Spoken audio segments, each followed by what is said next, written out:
दोस्तों, welcome to Nalanda academy. मैं Sandeep Gupta Nalanda academy के इस यूट्यूब चैनल पर आपका बहुत बहुत स्वागत करता हूं। आज हम आपके लेकर आए हैं 1500 MCQ सीरीज़ का अगला पार्ट, जिसमें हम अब कंप्लीट पॉलिटी यानी कि एम लक्ष्मीकांत का रिवीजन कर रहे हैं, जिसमें हर एक वीडियो में आपको 2 से 3 चैप्टर के क्वेश्चन एक साथ लेके आ रहा हूं, जो कि प्रीवियस ईयर में पूछे हुए क्वेश्चन हैं। ठीक है, तो आप इसे प्लीज़ ध्यान से देखिएगा और इसे रिवाइज करिएगा। और यदि आपने अब तक हमारे चैनल को सब्सक्राइब नहीं किया है तो इसे सब्सक्राइब कर दें, साथ ही बेल आइकन दबा दें ताकि कोई भी वीडियो आपसे मिस ना होने पाए। तो चलिए आज की वीडियो स्टार्ट करते हैं। आज की वीडियो में हमारा आज का पहला क्वेश्चन है कि भारत में कार्यपालिका का अध्यक्ष कौन होता है। तो दोस्तों, ये तो आपको मालूम ही होगा कि भारत में कार्यपालिका का अध्यक्ष कौन होता है। ठीक है, तो भारत में कार्यपालिका अध्यक्ष कौन होता है, आपके ऑप्शन है राष्ट्रपति, प्रधानमंत्री, विरोधी दल का नेता, लोकसभा अध्यक्ष। तो ये दोनों तो खत्म ही हो गए। ठीक है, अब बची ये दोनों हमारे पास में ए और बी। तो इसमें से क्या होगा सही दोस्तों, ए। तो भारत में जो कार्यपालिका होती है उसका अध्यक्ष होता है राष्ट्रपति, यानी कि कहीं ना कहीं कह सकते हैं कि जितनी भी शक्तियाँ प्रोवाइड की गई हैं, प्रदान की गई हैं संविधान में, हमारे इंडियन कॉन्स्टिट्यूशन में, वो किसे प्रदान की गई हैं, वो सारी राष्ट्रपति को प्रदान की गई हैं। किसे प्रदान की गई हैं, तो वो सारी शक्तियाँ राष्ट्रपति को प्रदान की गई हैं। जिन शक्तियों का प्रयोग प्रधानमंत्री अपनी मंत्रिमंडल के साथ करता है। ठीक है, तो प्रदान किसे की गई है, अध्यक्ष कौन है, राष्ट्रपति। इनकी शक्तियों का प्रयोग कौन करता है, तो प्रधानमंत्री। ठीक है, तो इसमें कंफ्यूज नहीं होना, आपका ऑप्शन सही है ए। ठीक है, तो भारत में कार्यपालिका का अध्यक्ष कौन होता है, भारत में कार्यपालिका का अध्यक्ष राष्ट्रपति होता है। इस प्रकार आपका इसमें ए ऑप्शन सही है। चलिए अगला क्वेश्चन देखते हैं। अगला क्वेश्चन है भारत के राष्ट्रपति के लिए आवश्यक योग्यता नहीं है। देखिए क्वेश्चन दोस्तों, ध्यान से देखिएगा क्वेश्चन को, योग्यता नहीं है की बात कर रहे हैं। ठीक है, भारत के राष्ट्रपति के लिए आवश्यक योग्यता नहीं है। अब आपके ऑप्शन क्या क्या होंगे, आपके ऑप्शन है वह भारत का नागरिक होना चाहिए, बिल्कुल सही बात है, ये तो हो गया। तो आप यहाँ पे क्योंकि बात नहीं की कर रहे हैं तो हमें नहीं वाला देखना है कि जो योग्यता नहीं है, तो ये तो है 35 वर्ष की आयु पूर्ण कर चुका हूँ, ये भी योग्यता है। भारत के राष्ट्रपति बनने के लिए आपको पहले तो भारत का नागरिक होना चाहिए, दूसरा आपकी आयु 35 वर्ष पूर्ण हो चुकी होनी चाहिए, यानी कि आप 35 वर्ष की आयु कंप्लीट कर चुके हो। तीसरा, संसद के किसी सदन का सदस्य हो, ये नहीं है। फिर चौथा भी एक बार देख लेते हैं, लोकसभा के सदस्य बनने के लिए सभी योग्यताएं हो, ये भी एकदम सही है। तो अब क्योंकि ये तीनों हमारे सही हो गए, ठीक है, ए बी और डी, और क्वेश्चन पूछ रहा था कि कौन सी योग्यता नहीं है, तो तीसरी नहीं थे, तो हमारा सही ऑप्शन क्या हुआ, हमारा सही ऑप्शन हुआ सी, यानी कि भारत के राष्ट्रपति बनने के लिए आपकी आयु 35 वर्ष होनी चाहिए, आप भारत के नागरिक होने चाहिए, और साथ में लोकसभा सदस्य बनने के आपके लिए सभी योग्यताएं आप में होनी चाहिए। तो ये तीनों सही थे, तो आपका सही ऑप्शन हो गया संसद के किसी भी सदन का सदस्य होना आवश्यक नहीं होता है राष्ट्रपति बनने के लिए। ठीक है, जरूरी नहीं कि आप राज्यसभा या लोकसभा के सदस्य हों तभी आप राष्ट्रपति बन सकते हैं, आप किसी भी सदन के सदस्य नहीं हो तब भी आप राष्ट्रपति बन सकते हैं। इसका सबसे अच्छा एग्जाम्पल कौन है, तो इसके सबसे अच्छे एग्जाम्पल हैं हमारे डॉक्टर APJ अब्दुल कलाम। उनका कोई भी पॉलिटिकल बैकग्राउंड नहीं था, वो एक साइंटिस्ट थे, स्टिल वो क्या बने, देश के राष्ट्रपति बने। ठीक है, उनको नॉमिनेशन किया गया, उनको खड़ा किया गया और उनको वोट दिए गए और वो वोट में जीत गए और वो देश के राष्ट्रपति भी बने। तो नॉन पॉलिटिकल बैकग्राउंड से बने, किसी भी सदन के सदस्य नहीं थे। हाँ, बाकी तीनों योग्यताएं थी कि भारत के नागरिक थे, 35 वर्ष की आयु पूर्ण कर चुके थे और संसद सदस्य बनने के लिए या लोकसभा सदस्य बनने की सभी योग्यताएं रखते थे। तो इस प्रकार आपका इसमें सी ऑप्शन सही है। चलिए अगला क्वेश्चन देखते हैं। हमारा अगला क्वेश्चन है कि राष्ट्रपति पद के, ये तीसरा क्वेश्चन है दोस्तों, ठीक है, राष्ट्रपति पद के चुनाव संबंधी विवाद को किसे निर्देशित किया जाता है। क्वेश्चन कह रहा है कि यदि राष्ट्रपति चुनाव में किसी भी प्रकार का विवाद आ जाता है तो वह विवाद किसे निर्देशित या डायरेक्ट कर दिया जाएगा और कौन इस पर सुनवाई करेगा। तो आपके ऑप्शन है संसदीय समिति, बिल्कुल नहीं, ये तो गलत हो गया। लोकसभा अध्यक्ष, ये भी गलत हो गया, इसको पावर नहीं होती है। निर्वाचन आयोग और उच्च न्यायालय, अब दो बचे, तो इन्हीं में से होगा, ये तो हमें कंफर्म हो गया। अब देखिए निर्वाचन आयोग जो होता है, निर्वाचन आयोग का कार्य होता है कि वो राष्ट्रपति पद के लिए चुनाव का संचालन कराएगा, उसका कह सकते हो आप चुनाव को निर्देशित करेगा, चुनाव करवाएगा। लेकिन यदि चुनाव में कोई भी विवाद आ जाता है, कोई भी प्रॉब्लम आ जाती है, तो वो फिर निपटारा चुनाव आयोग है, जो हमारा इलेक्शन कमीशन है, वो नहीं करता। यदि कहा जाता है कि धांधली हुई है या कुछ भी प्रॉब्लम आई है, तो वो सब चीज़ इसमें नहीं होगी। ठीक है, तो वो कौन करेगा, वो फिर हमारा करेगा कौन, उच्चतम न्यायालय। तो आपका सही ऑप्शन क्या हुआ दोस्तों, तो आपका सही ऑप्शन हुआ सी, उच्चतम न्यायालय, यानी कि सुप्रीम कोर्ट। तो यदि राष्ट्रपति के चुनाव में किसी भी प्रकार का विवाद आ जाता है तो उसका जो निर्देशन है, जो डायरेक्शन है, जो सुनवाई है, वो कौन करेगा, वो करेगा उच्चतम न्यायालय या फिर सुप्रीम कोर्ट। तो आपका इसमें सी ऑप्शन सही है। जबकि यदि बात आती है कि राष्ट्रपति के चुनाव संपन्न कौन करवाता है, राष्ट्रपति चुनाव करवाता कौन है, तो फिर आपका ऑप्शन होता है डी, यानी कि निर्वाचन आयोग, election commission of India, EC। चलिए अगला क्वेश्चन देखते हैं। हमारा अगला क्वेश्चन है कि भारत के राष्ट्रपति को कार्य अवधि की समाप्ति से पूर्व भी पद से हटाया जा सकता है। ठीक है, तो पहली बात तो ये पता है कि हाँ बिल्कुल हटाया जा सकता है, तो ये सही बात है। यानी कि भारत के जो राष्ट्रपति होते हैं, जो प्रेसिडेंट ऑफ इंडिया है, उनको उनकी कार्य समाप्ति यानी जो 5 वर्ष का कार्यकाल दिया होता है, जिससे उसकी कार्य अवधि कितने साल की होती है, तो भारत में राष्ट्रपति के कार्यकाल 5 वर्ष का होता है, जबकि अमेरिका में, यूएसए में ये 4 वर्ष का होता है। ठीक है, तो इंडिया में 5 वर्ष का है, लेकिन उसे यहाँ पे 5 वर्ष से पहले भी हटाया जा सकता है। सेम अमेरिका के राष्ट्रपति को 4 वर्ष से पहले भी हटाया जा सकता है। तो हमारे जब इंडिया में राष्ट्रपति को उसकी कार्य अवधि के पहले ही हटाना है, तो किस अवधि या किस विधि के द्वारा से हटा सकते हैं। ठीक है, आपके ऑप्शन क्या क्या है, न्यायालय द्वारा, नहीं, न्यायालय द्वारा से नहीं हटाया जा सकता। प्रधानमंत्री द्वारा, बिल्कुल भी नहीं, प्रधानमंत्री को कोई हक नहीं है कि वो उसे हटा दे। सत्ताधारी राजनीतिक द्वारा, बिल्कुल नहीं, सत्ता में जो राजनीतिक है यानी कि उनका नेता कौन होता है, सत्ताधारी राजनीतिक दल, जो सत्ता में राजनीतिक दल जो सत्ता में है, यानी कि जो कोई पॉलिटिकल पार्टी जो पावर में है, जो सत्ता में है, उसी का नेता तो होता है प्रधानमंत्री। तो ये तो दोनों कहीं ना कहीं एक पॉइंट ही हो गए, है ना, एक ही पॉइंट हो गए। भाई प्रधानमंत्री कौन होता है, जो पार्टी सत्ता में होती है उसके पास मेजॉरिटी होती है ना। तो सत्ताधारी दल, राजनीतिक दल बोले या फिर हम प्रधानमंत्री बोले, ही हुए। तो अब क्या क्वेश्चन बचा हमारा, महाभियोग प्रक्रिया, बिल्कुल सही है। तो हम किस विधि के द्वारा उसे हटा सकते हैं, तो हम उसे महाभियोग प्रक्रिया के द्वारा उसके पद से हटा सकते हैं। इसी को क्या बोलते हैं, इसी को बोलते हैं इम्पीचमेंट। क्या बोलते हैं दोस्तों, इम्पीचमेंट। ठीक है, इम्पीचमेंट द्वारा ऐसे पद से हटाया जा सकता है। किसे, राष्ट्रपति को इम्पीचमेंट के द्वारा उसके पद से हटाया जा सकता है, उसके पद अवधि के समाप्त होने के पहले भी। ठीक है, तो इस प्रकार आपका इसमें डी ऑप्शन सही है। चलिए अगला क्वेश्चन देखते हैं। हमारा अगला क्वेश्चन है, भारतीय राष्ट्रपति के सर्वसम्मति से चुने जाने का अब तक का एकमात्र उदाहरण है। ठीक है, ऐसे कौन से राष्ट्रपति थे जिनको सर्वसम्मति से चुना गया था, जिनको निर्विरोध चुना गया था, जिनके लिए कोई अपोजिशन था ही नहीं। समझ रहे, सर्वसम्मति मतलब सभी ने अपनी सहमति चुना, उसके लिए किसी भी ने भी कहीं और वोट दिया ही नहीं, उनके अलावा एक तरफा जीते, जिसको बोलते हैं अब सर्वसम्मति, निर्विरोध इलेक्शन जीते थे राष्ट्रपति के। आपके ऑप्शन क्या क्या है, आपके ऑप्शन देखते हैं हम, राष्ट्रपति एस राधाकृष्णन, जाकिर हुसैन या नीलम संजीवन रेड्डी। तो इसका सही ऑप्शन क्या है दोस्तों, इसका सही ऑप्शन है डी, नीलम संजीवन रेड्डी।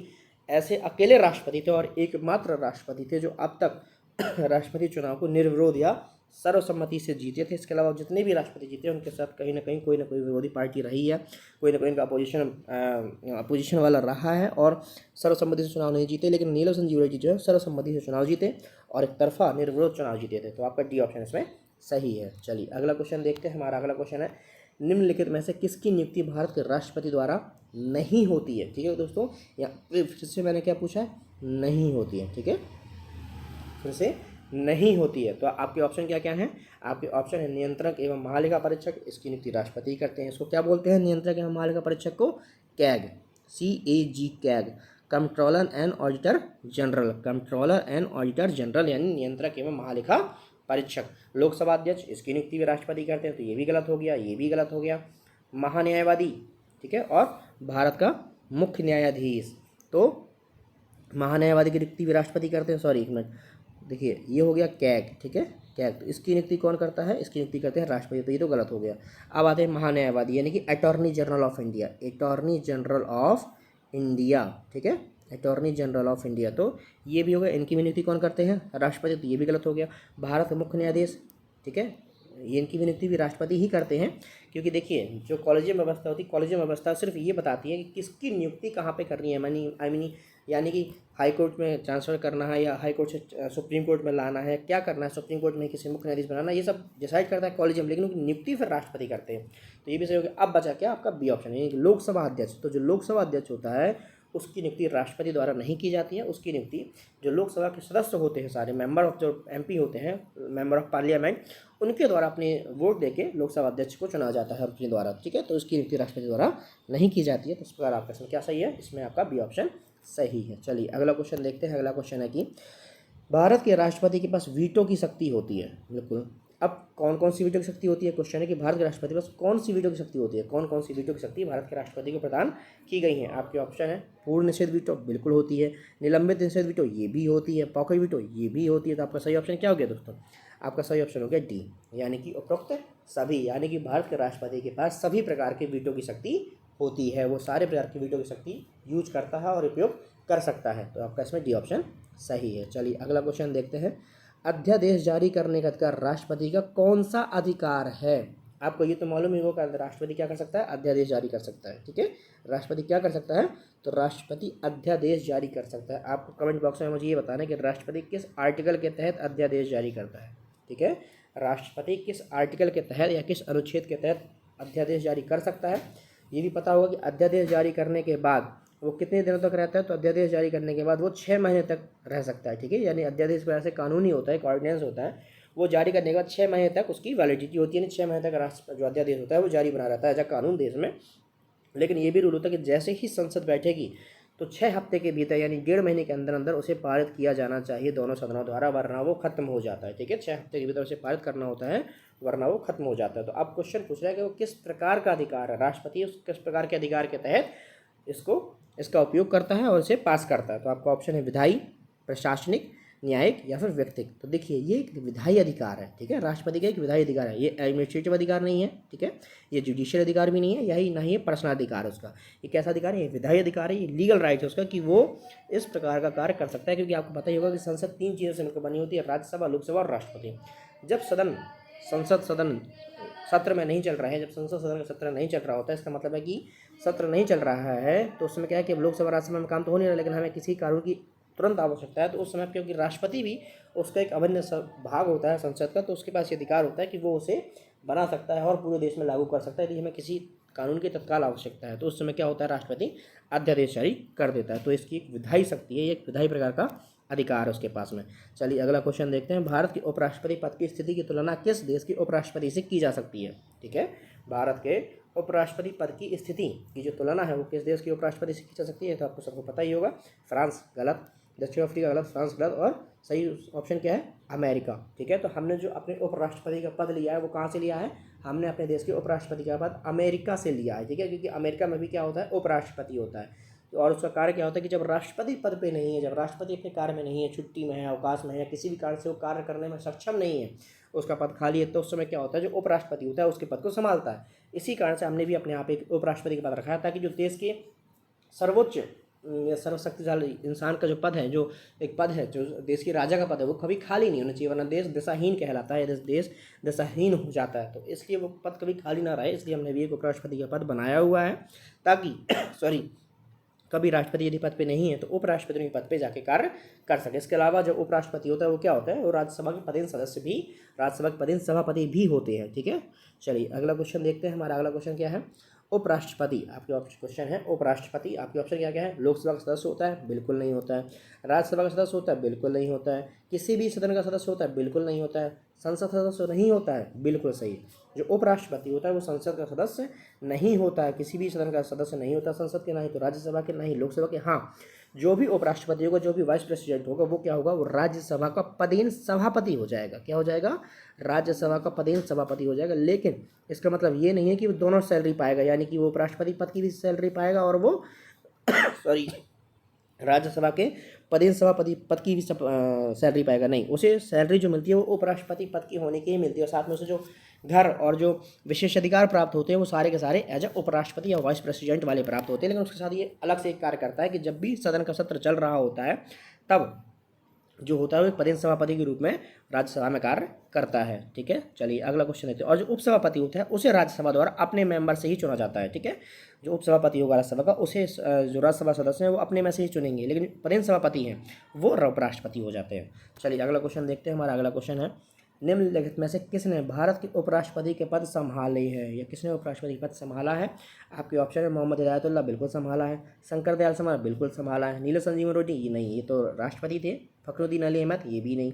तो आपके ऑप्शन क्या क्या हैं, ए और बी सही है। हम देखते हैं कि ए और बी कहाँ है। इसमें ए बी डी गलत हो गया, बी डी गलत हो गया, बी सी जी गलत हो गया। तो कौन सा सही है, दूसरे नंबर का सही, यानी कि ए और बी इन दोनों ने हमारे देश में उपराष्ट्रपति का पद संभाला है। तो आपका बी ऑप्शन इसमें या दूसरा ऑप्शन सही है। चलिए अगला क्वेश्चन देखते हैं। हमारा अगला क्वेश्चन है, भारत के उपराष्ट्रपति के पद को लगातार 2 बार किसने सुशोभित किया है, या भारत के उपराष्ट्रपति के पद पर लगातार 2 बार कौन रहा है। आपके ऑप्शन है S Radhakrishnan, Shankar Dayal Sharma, R Venkataraman, V V Giri. तो सही ऑप्शन क्या है दोस्तों, सही ऑप्शन है A, doctor S Radhakrishnan. Doctor S Radhakrishnan जो है वो 2 बार लगातार कंटिन्यूसली वाइस प्रेसिडेंट के पद पे रहे हैं। तो आपका क्या ऑप्शन सही हुआ इसमें, आपका इसमें ए ऑप्शन सही हुआ। चलिए अगला क्वेश्चन देखते हैं। हमारा अगला क्वेश्चन है कि अपने पद अवधि समाप्त होने से पूर्व राष्ट्रपति उपराष्ट्रपति को उसके पद से हटाने का अधिकार किसे है, ठीक है। अपने पद अवधि के समाप्त होने से पूर्व उसे उसके पद से हटाने का अधिकार कैसे है? राज्यसभा को बिल्कुल नहीं है, लोकसभा को भी बिल्कुल नहीं है, उच्चतम न्यायालय को भी नहीं है। तो किसे होगा ये अधिकार? ये अधिकार होगा दोस्तों संसद को। ठीक है, संसद जो है वो उपराष्ट्रपति को उसके पद की अवधि के समाप्त होने से पहले भी उसके पद से हटा सकता है। किसके द्वारा? वही रिमूवल प्रक्रिया, इम्पीचमेंट बोल दो, महाभियोग बोल दो, या फिर आप रिमूवल बोल दो। उसको एक प्रोसेस होती है, पूरी उस प्रोसेस के द्वारा उपराष्ट्रपति को उसके पद से पद अवधि के पूर्व भी हटाया जा सकता है। तो आपका इसमें सी ऑप्शन सही है। ये अधिकार किसके पास है? तो ये अधिकार संसद अथवा पार्लियामेंट के पास होता है। चलिए अगला क्वेश्चन देखते हैं। भारत के उपराष्ट्रपति बनने से पहले एस राधाकृष्णन द्वारा धारित पद था। यानी कि क्वेश्चन कह रहा है कि जब भारत के उपराष्ट्रपति बनने से पहले डॉक्टर एस राधाकृष्णन किस पद पर थे? ठीक है, डॉक्टर एस राधाकृष्णन उपराष्ट्रपति बनने से पहले किस पद पर ऑलरेडी थे? आपके ऑप्शन है यूएसए में राजदूत थे, गलत है। यूजीसी के अध्यक्ष थे, गलत है। योजना आयोग के अध्यक्ष थे, गलत है। तो फिर क्या था? सोवियत संघ में राजदूत थे, बिल्कुल सही है। क्या थे? ये सोवियत संघ में राजदूत थे। क्या थे हमारे एस राधाकृष्णन साहब? तो एस राधाकृष्णन साहब उपराष्ट्रपति बनने से पहले भी सोवियत संघ में एक राजदूत के पद पर कार्यरत थे। तो आपका इसमें डी ऑप्शन दोस्तों सही होगा। ये क्वेश्चन याद चुका है 2-3 बार, तो उसे जरूर याद रखिएगा कि उपराष्ट्रपति बनने से पहले एस राधाकृष्णन सोवियत संघ में राजदूत थे। चलिए अगला क्वेश्चन देखते हैं। हमारा अगला क्वेश्चन है, इनमें से कौन राष्ट्रपति के चुनाव में मतदान तो करते हैं परंतु उपराष्ट्रपति के चुनाव में मतदान नहीं करते हैं? ठीक है, यानी कि राष्ट्रपति का जो चुनाव होगा तो करेंगे, लेकिन उपराष्ट्रपति के चुनाव में मतदान नहीं करेंगे, यानी वोट नहीं डालेंगे। आपके ऑप्शन क्या क्या हैं? संसद के मनोनीत सदस्य, राज्य विधान परिषद के सदस्य, राज्यसभा के सदस्य, उपरोक्त सभी। तो देखिए अब क्योंकि नहीं की बात कर रहा है यहाँ पे, तो ये तो समझ में आ गया कि ये तो हो ही नहीं सकता, उपरोक्त सभी तो हो ही नहीं सकता है। ठीक है, अब क्या क्या बचा? राज्य विधान परिषद के सदस्य या फिर राज्यसभा के सदस्य। तो देखिए ये करते हैं, ये करते हैं। ठीक है, तो ये तो गलत हो गया, उपरोक्त सभी तो यही गलत हो गया जब ये दोनों कर। कौन सा बचा आपका ऑप्शन? ए ऑप्शन बचा आपका, ये सही है। ठीक है, यानी जो संसद के मनोनीत सदस्य होते हैं वो राष्ट्रपति के चुनाव में मतदान तो करते हैं परंतु उपराष्ट्रपति के चुनाव में मतदान नहीं करते हैं। तो इस प्रकार आपका इसमें ए ऑप्शन सही है। चलिए तो आज के दोस्तों इतना ही, कल फिर मिलेंगे एक नई वीडियो के साथ में। ठीक है, जिसमें हम कुछ नए क्वेश्चन डिस्कस करेंगे। आई होप कि आपको वीडियो पसंद आई होगी। यदि वीडियो पसंद आई हो तो इसे please like share and subscribe करें और हमारे साथ जुड़े रहें। कल फिर मिलते हैं एक नए वीडियो के साथ में। धन्यवाद।